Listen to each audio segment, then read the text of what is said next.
For decades, Machu Picchu was seen primarily as a sacred pilgrimage site, perched high in the Andes and shrouded in mystery.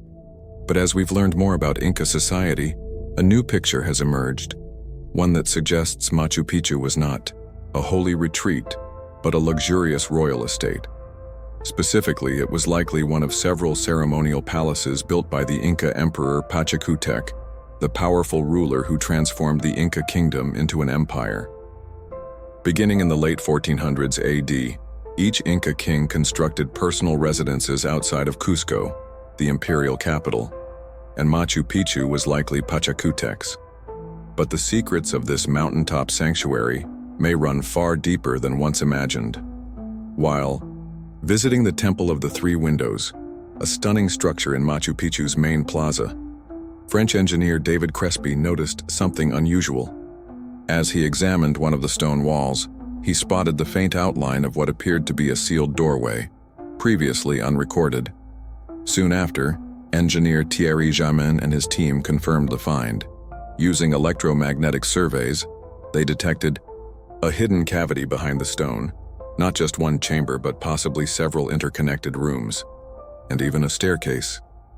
Advanced scanning techniques suggested the cavity might contain human-sized remains, perhaps a tomb. More intriguingly, molecular frequency detectors revealed the presence of non-ferrous metals beneath the surface, possibly gold or silver. Taken together, the clues suggest that this could be a royal burial site. The most compelling theory? This could be the long-lost mausoleum of Pachacutec himself. Pachacutec, the ninth ruler of the Inca, was more than just a military genius. In Inca legend, on the eve of battle against the invading Chanca people, Pachacutec is said to have received a divine vision. According to myth, a mirror fell from the sky. In it, he saw Viracocha, the creator god of the Inca. Empowered by this vision, he led his people to victory and began a legendary reign. Some accounts say that Pachacutec kept this mirror close, using it to foresee the future. Others go even further, suggesting that his connection to Viracocha wasn't merely spiritual, but extraterrestrial. If this hidden chamber does indeed hold Pachacutec's remains and possessions, it could also contain the very object of his power, the sacred mirror, and perhaps the knowledge it carried. Now let's return to the Temple of the Three Windows, one of Machu Picchu's most iconic structures. Built with precise astronomical alignment, these three trapezoidal openings are said to welcome the first rays of sunlight during the June solstice.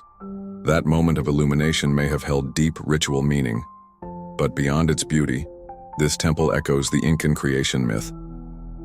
According to legend, the three windows represent the portals through which the children of the sun god Viracocha entered the world. These divine siblings, known as the Ayar brothers, emerged from a sacred mountain and went on to found the Incan civilization. The windows, then, were more than just architecture.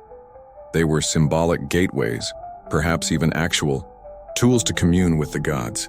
Ancient astronaut theorists suggest these windows could describe a form of Stargate technology, enabling travel between worlds.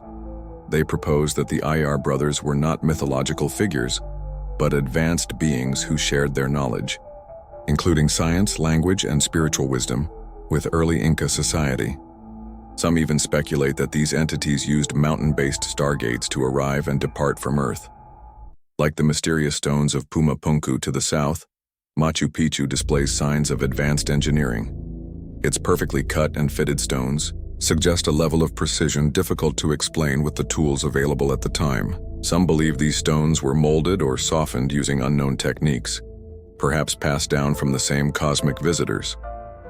Machu Picchu, built in the 15th century and abandoned just a century later, still guards its secrets.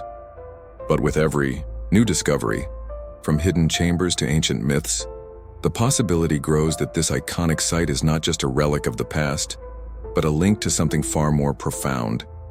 They knew from beginning to end what needed to be done with whatever techniques and technology they were going to use, so that this was no big deal. In industry today, there's a kind of an adage, keep it simple, stupid. Based on his experience, Mike Dunn believes the simplest way to build the Great Walls of Machu Picchu would have been to transport small rocks to the site, then melt them and use molds to fashion the exact size and shape needed. That would solve a lot of difficulties of constructing this wall. First, you have your shapes all the same size, each shape, so you're guaranteed that they would fit together as opposed to being cut by different artisans.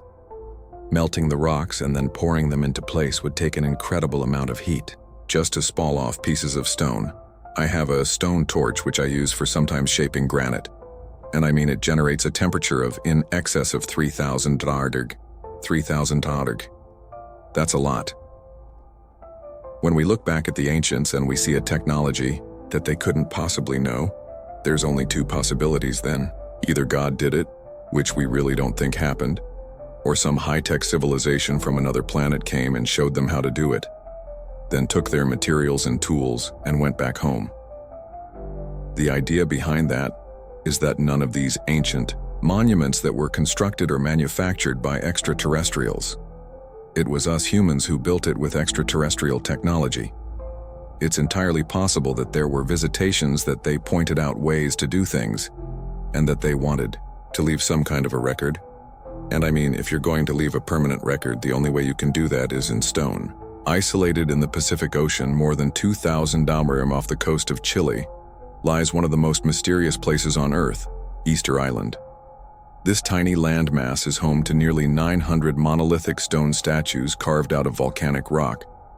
6'4" Me2. The east, isolated 7,000 ft above sea level, are the ruins of a mysterious lost city of the Inca called Machu Picchu. And 10,142 miles away on the opposite side of the world lies Mohenjo-Daro, a site where ancient astronaut theorists believe a nuclear explosion may have occurred in the distant past. Curiously, as discovered by researcher Jim Allison, these three sites fall in a straight line around the center of the Earth, and with just a minor margin of error, it also runs through a number of other mysterious ancient sites. We have the Giza Plateau, we have Nazca, we have Angkor Wat in Cambodia. All of these extraordinarily important, powerful, sacred places were all built in a straight line. Now this cannot be an accident. This cannot be a coincidence. The line also encompasses the ancient Samrian city of Ur, the ruins of Petra, Jordan, and Prupolis, the capital city of ancient Persia.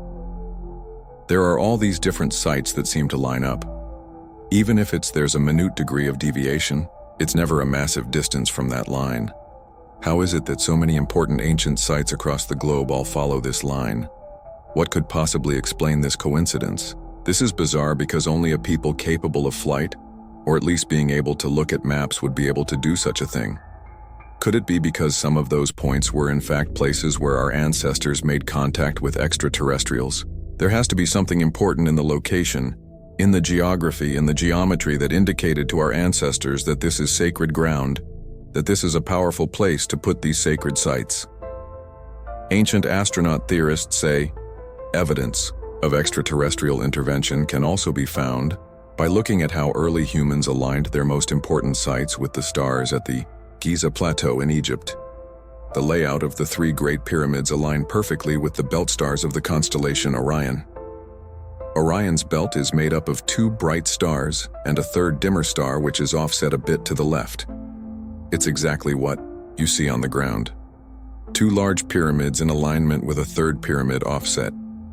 It looks like they wanted to build stars on the ground, if you like. Also aligned with these stars are the ancient city of Teotihuacan in central Mexico, the Hopi villages in the American Southwest, and the Thornborough Hennons, a Neolithic landscape complex in northern England. Could it be merely coincidence that so many ancient cultures throughout the world that presumably had no contact with each other all built their most important sites by using celestial alignments? Look, this is not something that can be explained away as a coincidence. It's time for us to responsibly take a look at what we're really seeing and understand that there is a worldwide intelligent, highly mathematically precise plan behind these designs. The idea that even ancient buildings are encoded with information, and that where they sit on the planet is also part of an intricate code, is a fascinating idea, and one that we're just beginning to understand.